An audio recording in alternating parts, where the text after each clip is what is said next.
Hello everybody, welcome back once again. Got another Clair Obscur Expedition 33 video for you here. This time we're facing off with Sprong. Just want to jump right into it and kind of do the play-by-play here of the fight. But the first action there that I take is with Lune, and that's just a regular attack. That's really just so that I can line up her Storm Caller with Verso a little bit better. It doesn't always work out that well, just because of the random stains that we're getting from the Kalim. And I should say at the about 14-minute mark, if you want to skip there and not watch the play-by-play, go ahead and do that, and that'll be the discussion around the builds for each of the characters. So if you just want to see that, again, skip right over to there. Now, again, depending on the random stains that I get from the Kalim, that'll kind of determine what actions that I take with Lune. For the most part, Verso is just using Steeled Strike over and over. Just once he gets ramped up here, it's no question that that ability is what's doing the majority of the damage here. Mael is really solid damage here with Sword Ballet. It's rare that she's not, or that she doesn't have the AP to do it, but I want to say maybe 3, maybe 4 times her turn comes around, she's actually not able to use that, again, because of AP. And that's just because of Sprong's attacks, not, him not getting enough attacks in between her turns to fill up her AP via parries. But, yeah, anyways, just getting right, keeping up with the Steeled Strikes there with Verso.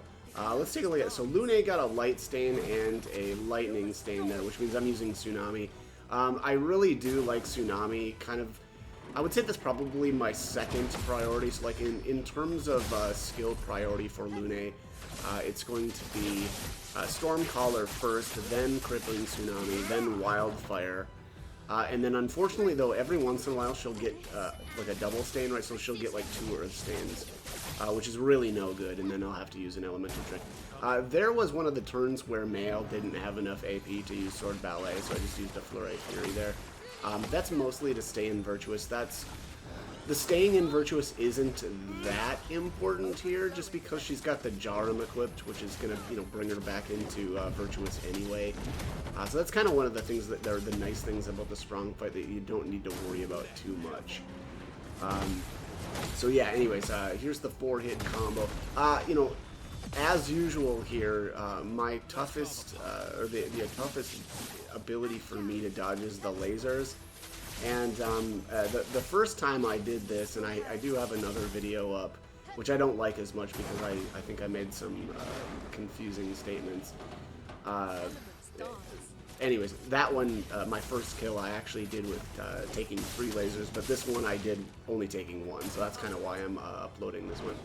I had kind of planned on doing another one where I did it completely perfect, but that might be another Sprong video, so we'll see.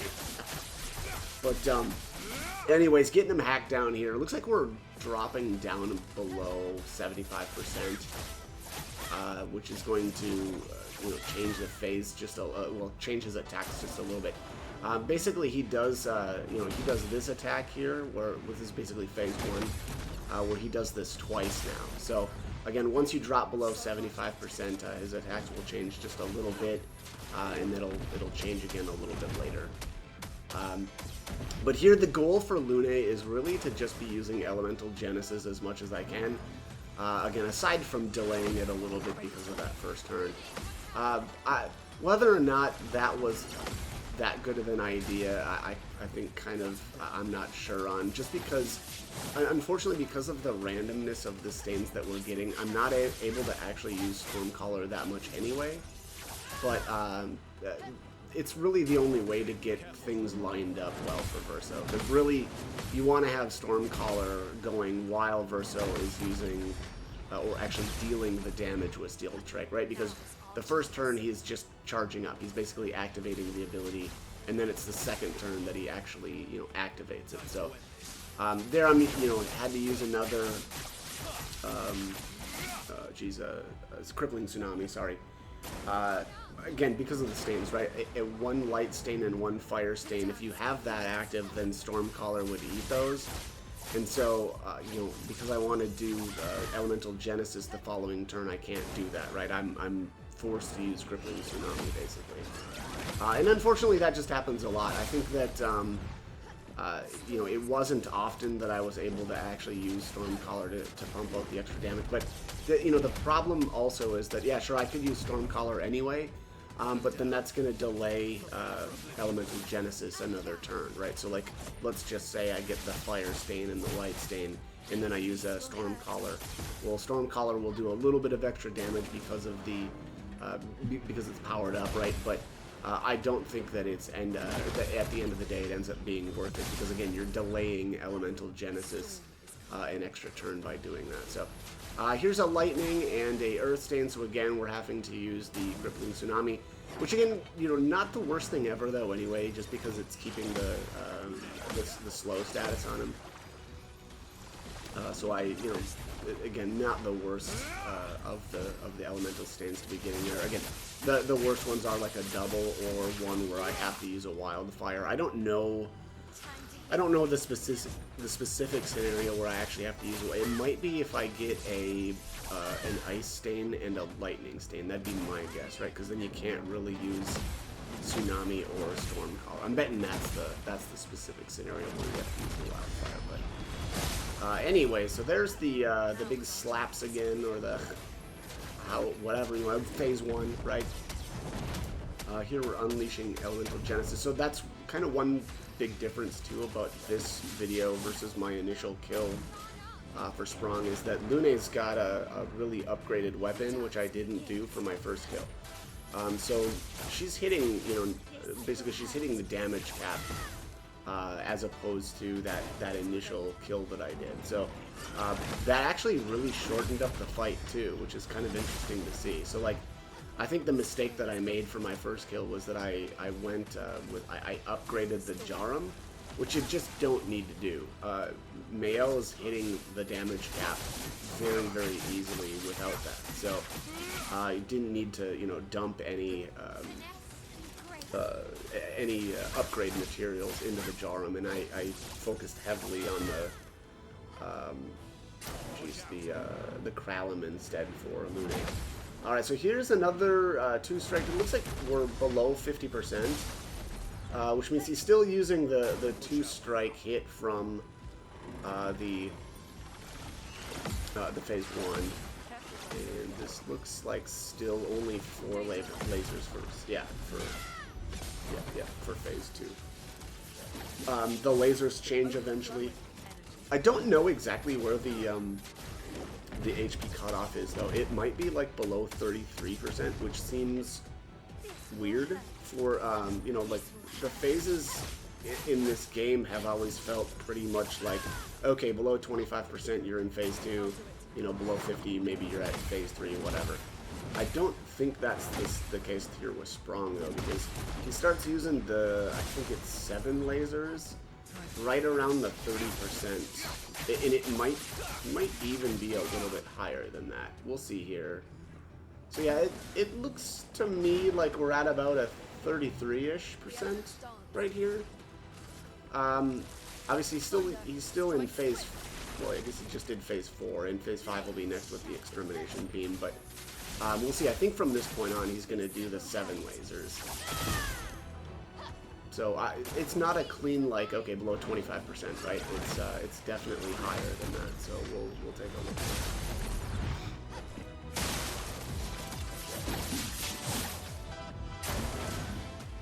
All right, so yep, he's doing the 3-strike already. So again, this is obviously above 25% that he's doing this. So again, it's somewhere between 50 and 25 where he actually changes to this last phase.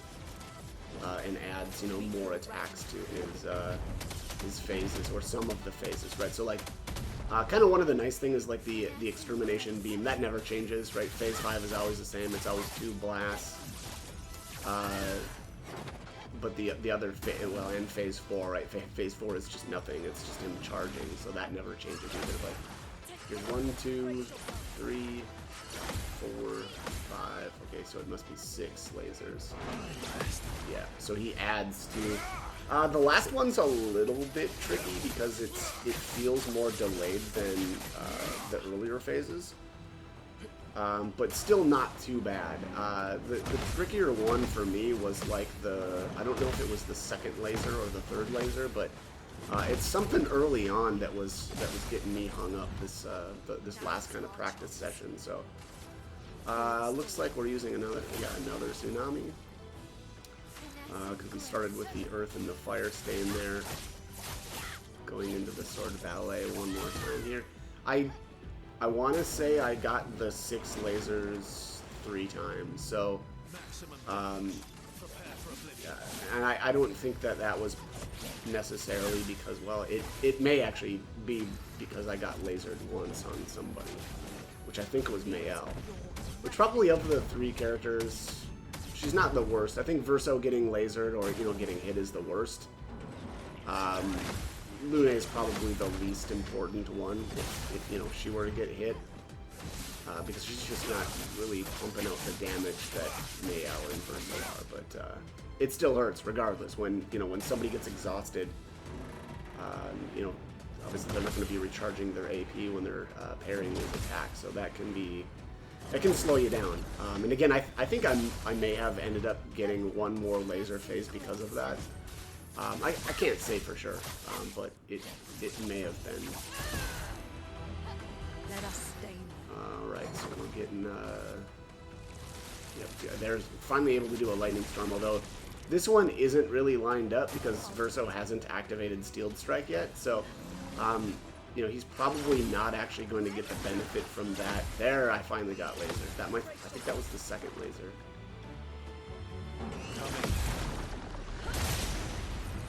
So, that was the one time that I got hit during the fight.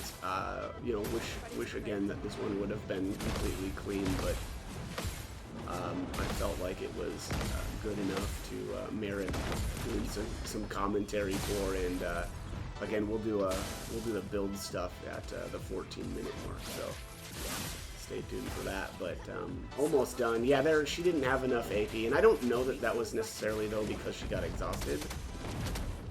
But that certainly didn't help.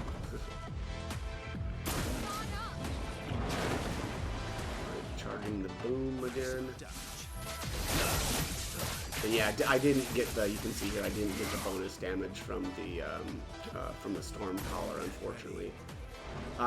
Basically, one of the annoying things about the fight is that, you know, at the beginning of the game, if I delay a turn, so if I just use the regular attack with Lune, from that point on, whenever she uses a skill, it'll be lining up with Verso, so that, you know, if she's able to use a Storm Collar, he'll get the benefit from that, but it switches at some point during the fight again.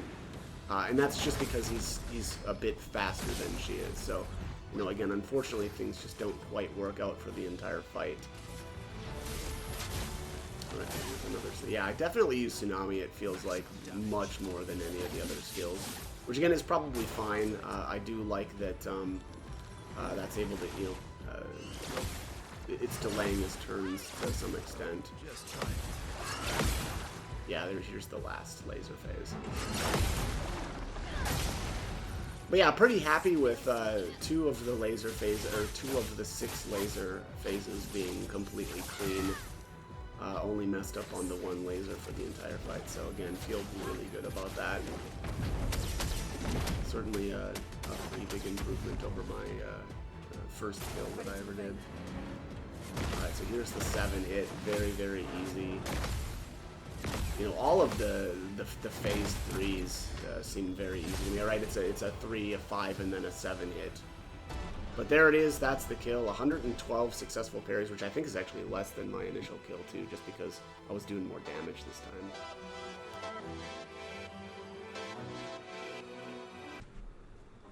Alright, so let's talk about the build.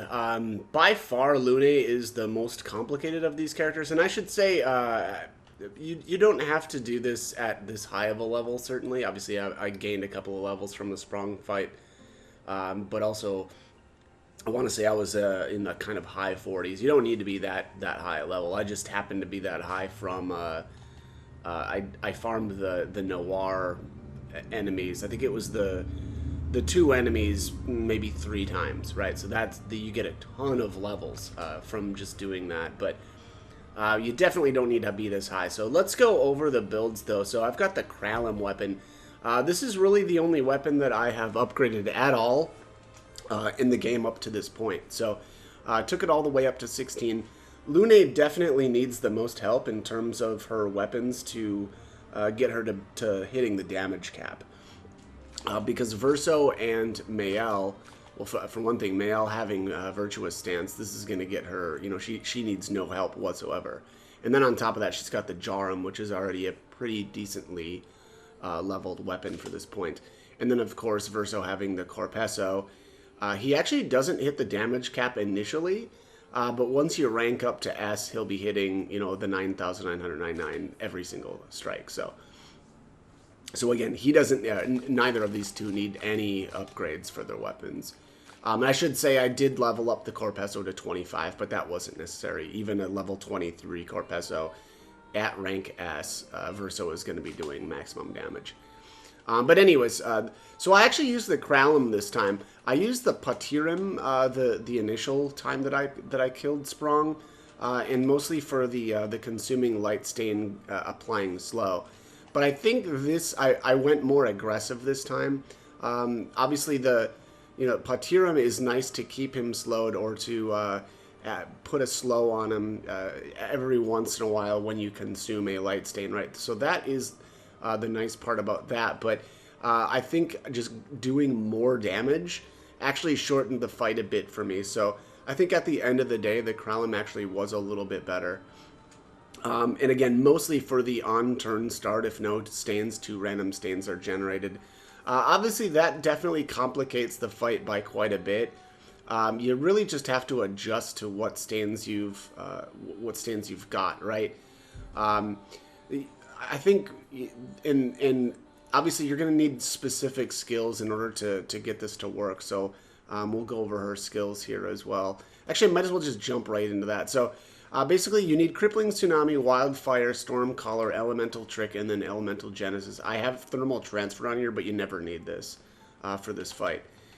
So basically, again, we're just adjusting to what stains that she gets because the top, or the priority for Lune's turns is using Elemental Genesis whenever possible.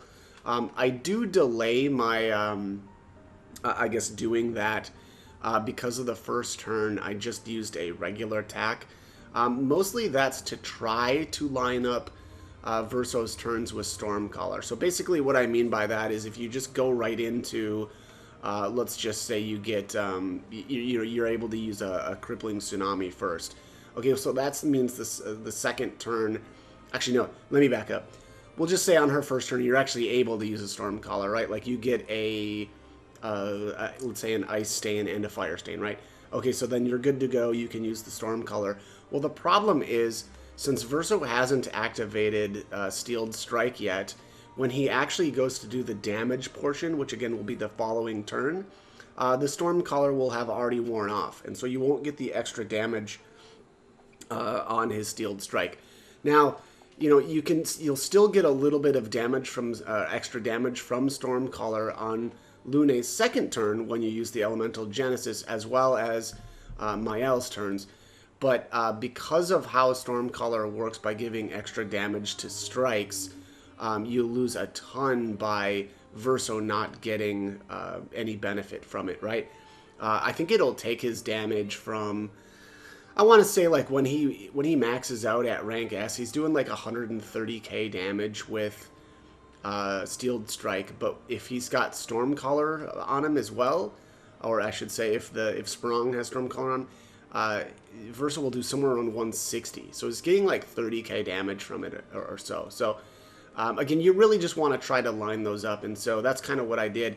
Now, this kill, I don't think that happened very often at all. I was just not able to use Stormcaller very much because of the random stains that I was getting. So I guess just keep that in mind. But again, that is the goal here for Lune, is to hit Elemental Genesis as much as possible. So that's why actually earlier on in the video too, I had said something like, you know, let's just say she gets a Light Stain and a Fire Stain. Okay, that's great because that's going to increase the damage of Stormcaller.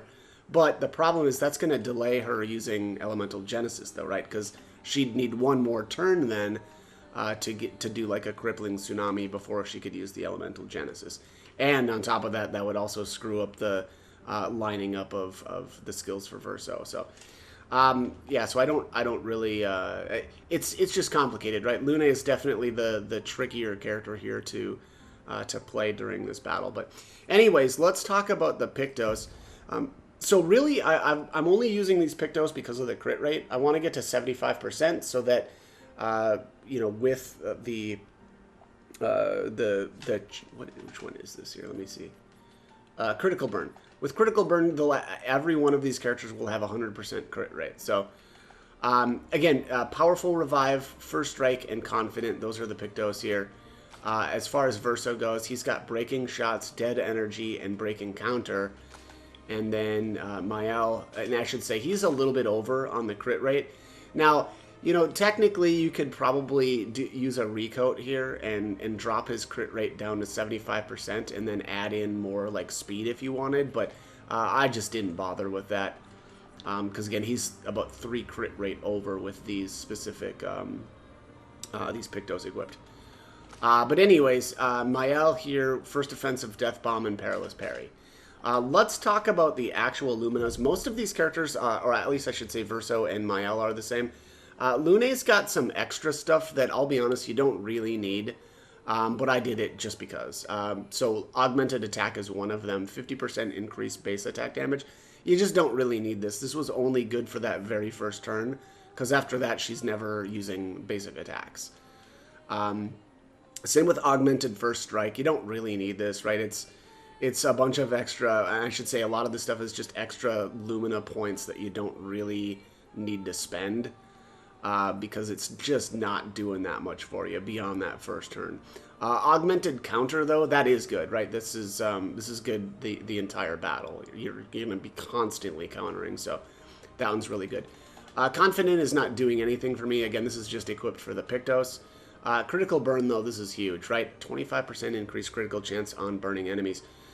Mael is the one applying the burns with the Jarum weapon.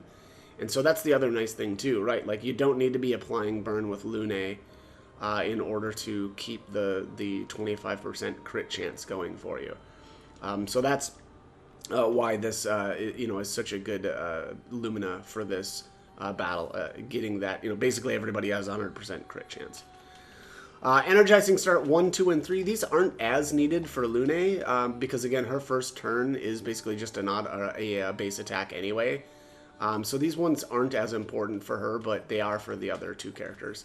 And then Exposing Attack. This is another one that's just not that needed, right? Because she only uses that base attack the initial turn, and then that's it. So you can actually save a ton of Lumina points by just not taking some of this stuff. First Offensive is the same, right? Yeah, she's going to get a little bit more damage out of her base attack there because it's the first hit, but this just isn't really needed. First Strike, that's coming from the Pictos. In Medias Res, though, is probably the best defensive Pictos, and I would say in the entire game, but very useful for this, right? It just makes it so that you don't have to be perfect in this fight. You also, you know, I don't do any resurrecting or anything like that, but it gives everybody 3 free hits, right? So, you know, a pesky laser or a stray laser gets away from you and you know, eat it. Well, that means that you didn't die because of in medias res. So, very, very good Pictos here. And then Perilous Parry. This is so huge, right? I actually said everybody is going to be parrying so much and getting a ton of AP. This is what keeps you going, right? There's only a couple of times where, like, Mael wasn't able to use the skills that I needed to with her because of a lack of AP. And again, that's mostly thanks to Perilous Parry. And then Powerful Revive, that's again just a Pictos. And then the last good one, though, is actually Teamwork, obviously 10% increased damage. Let's go on to Verso. So again, same thing here really with him. It's Augmented Counter, Critical Burn, the 3 Energizing Starts, In Medias Res, Perilous Parry, and Teamwork. So again, very, very cheap. Same with Mael. Augmented Counter, Critical Burn, Energizing Start 1, 2, 3, In Medias Res, and Teamwork. And then obviously, actually, she has the Perilous Parry Pictos equipped. So she's getting the benefit from that. Weapons, again, Kalim on Lune. The Corpesso on Verso, again, you don't actually have to level that up to 25 if you don't want to. That was just something extra that I did. The Corpesso obviously is obtained from the Noir enemies. I should say, you know, basically where I'm at in the story is I did stop into the Forgotten Battlefield to watch that tutorial on the gradient counters, and then I went back over to the Dark Shores and took out the Noir enemies a couple of times to get the Corpesso. You know, and that's I mean, so big for this. It was very nice to upgrade it, though. I'll be honest, because the first few turns there, Verso's not at rank S, so he's not damage capped. But then again, once you get to rank S, then you're good to go. But that said, you don't actually need this. My initial kill, I actually used the Verlesso. Verlesso, the raw power on this is pretty good. And again, same thing. Once you get to S rank, you're gonna be hitting the damage cap anyway. So it doesn't really matter that this is just kind of a basic weapon with no, you know, neat abilities on it. You just don't need it once he hits rank S. And then of course the Jarum here for Mael.